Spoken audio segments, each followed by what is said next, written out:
Salutations, chers amis.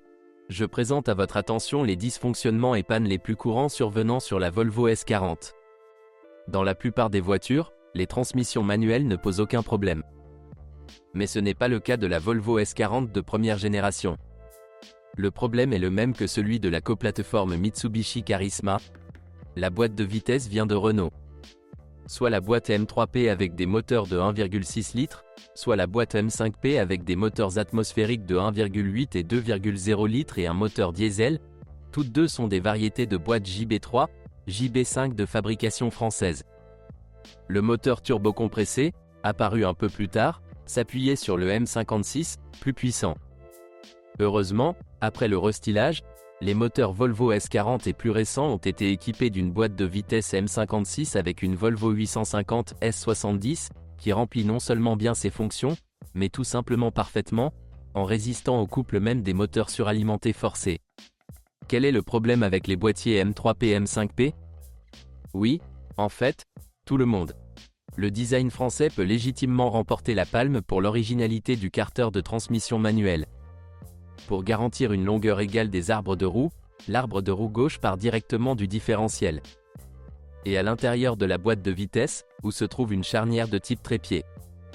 Et pour éviter que l'huile ne s'échappe de la boîte, il y a un joint en sortie, qui s'apparente davantage à un soufflet de joint homocinétique. Sur l'arbre, le roulement est fermé directement par le joint, et à l'extérieur il y a un carter sur celui qui recouvre un énorme trou dans la boîte. Bien entendu, tout dommage au joint d'huile entraîne une fuite rapide d'huile de la transmission manuelle, mais ce n'est qu'une petite partie du problème. L'entraînement de la transmission manuelle est réalisé par une tige, par exemple, comme sur le Vache 2108, et la qualité de l'entraînement est encore pire que celle du V8. Littéralement au bout d'un an ou deux, le jeu en conduite devient pour le moins inconfortable. Il est souvent impossible d'engager la marche arrière, la première ou la deuxième vitesse, et il faut parfois conduire dans celle que l'on a eu la chance de coller. Si cela ne vous semble pas trop problématique, continuons.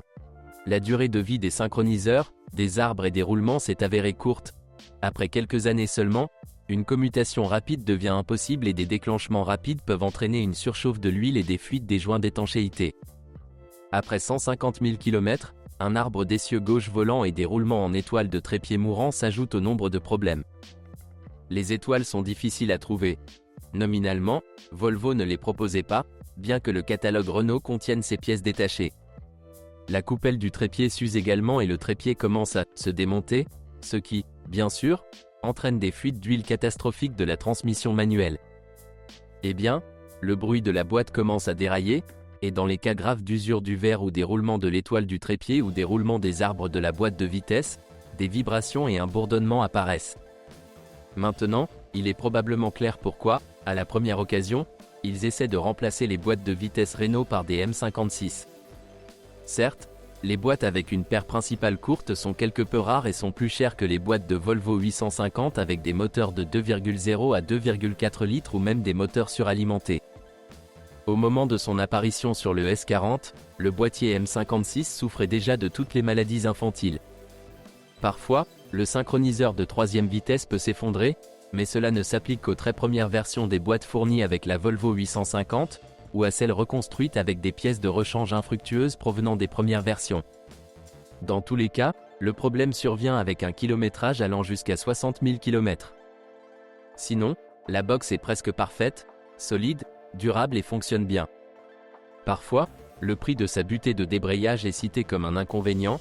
Elle est assemblée avec un vérin hydraulique, ce qu'on appelle le débrayage hydraulique, mais cette pièce a une durée de vie de plus de 200 000 km et change extrêmement rarement. C'est vrai, sous réserve d'un assemblage et d'une purge correcte de l'embrayage.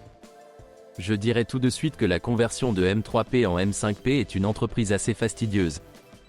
Vous aurez besoin non seulement de la boîte elle-même, mais également des deux entraînements, d'un nouveau démarreur, d'un nouveau culbuteur et entraînement, d'une nouvelle conduite hydraulique d'embrayage et d'un nouveau support moteur gauche. Les boîtiers Aisin AW50-42 le sont considérés comme éternels. Dans tous les cas, ils sont capables de parcourir 300 à 400 000 km, sous réserve d'un entretien plus ou moins régulier. Ils n'ont peur que de l'antigel qui pénètre dans l'huile, ce qui est possible avec les radiateurs Volvo, de la surchauffe, de la perte de niveau d'huile. Il y a une jauge ici, donc l'essentiel est de surveiller, et d'une conduite trop agressive. Bien qu'il soit conçu pour un couple de 320 Nm et résiste à tous les 360 degrés, les conducteurs parviennent parfois à achever une telle boîte en appuyant sur la pédale d'accélérateur. Les principales erreurs de transmission automatique sont associées à des dommages au sélecteur, qui est situé sur le dessus de la boîte et qui, avec le temps, commence à mal fonctionner, nécessitant un démontage, un nettoyage et une lubrification. Avec des kilomètres supérieurs à 300 000 km, l'usure des garnitures de blocage du moteur à turbine à gaz, les fuites des joints de boîte et l'usure du capot arrière sont possibles. Parfois, un défaut de conception se manifeste sous la forme d'une fissure dans le tambour avant, après quoi les embrayages de marche arrière grillent. Après un restylage en 1999, la voiture a reçu une transmission automatique à 5 vitesses beaucoup plus moderne de la série AW55A50. Mécaniquement, il n'en est pas moins fiable et supporte même un couple plus important. Mais son unité hydraulique s'est avérée défectueuse. Comme toutes les conceptions Aisin ultérieures, la conception du corps de vanne est telle que l'huile sale use non seulement les solénoïdes eux-mêmes, mais également la plaque, le corps de la boîte. Par conséquent, le simple remplacement et le rinçage des solénoïdes sont rarement utiles.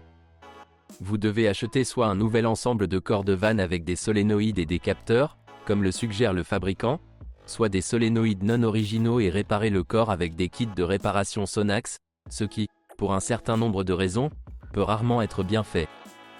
Volvo possède son propre corps de soupape et les versions 1999 à 2004 sont la version la plus ancienne et la plus problématique, donc si possible, elle doit être remplacée par une version plus récente. Le diagnostic du corps de vanne nécessite généralement une position debout et une bonne compréhension de ce qui se passe. Une simple révision de la box avec l'installation du nombre maximum de pièces neuves et de solénoïdes frais pour cette box ne mène généralement à rien. Dans le meilleur des cas, il sera possible d'éliminer les dommages survenus en raison de dysfonctionnement du corps de vanne. En conséquence, la boîte de vitesse a reçu le titre de « problème » et les services aiment beaucoup inciter les propriétaires de ces transmissions automatiques à des réparations coûteuses avec le remplacement du corps de soupape par un corps de réparation ou un neuf. Il est facile d'éviter les problèmes, vous devez changer l'huile de transmission automatique très souvent, tous les 20 à 30 000 km, installer un radiateur externe renforcé et vous assurer d'avoir un filtre à huile externe sur la boîte de vitesse. Ces mesures réduisent au minimum le nombre de pannes de cette transmission automatique, surtout si vous n'usez pas les garnitures de la turbine à gaz lors de démarrage brusque et ne permettez en aucun cas leur usure jusqu'à l'abrasion de la couche adhésive, suivie d'une contamination soudaine. De l'huile.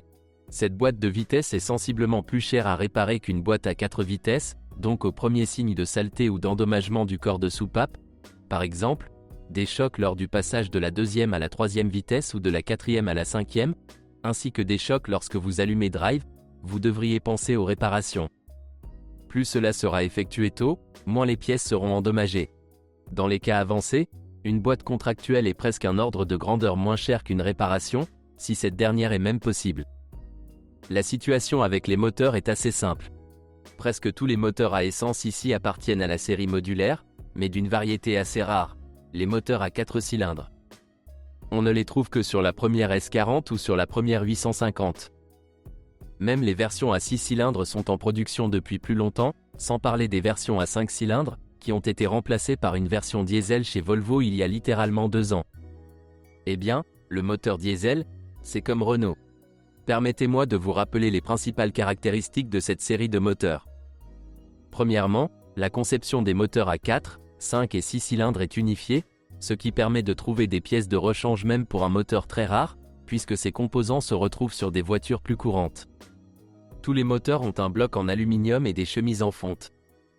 La culasse est intéressante dans la mesure où à la place des chapes de lit d'arbre à cames, on utilise un couvre-culasse supérieur, ce qui garantit une quête assez intéressante sur les variantes de moteurs sans compensateurs hydrauliques lors du réglage des jeux aux soupapes et du montage sans joint.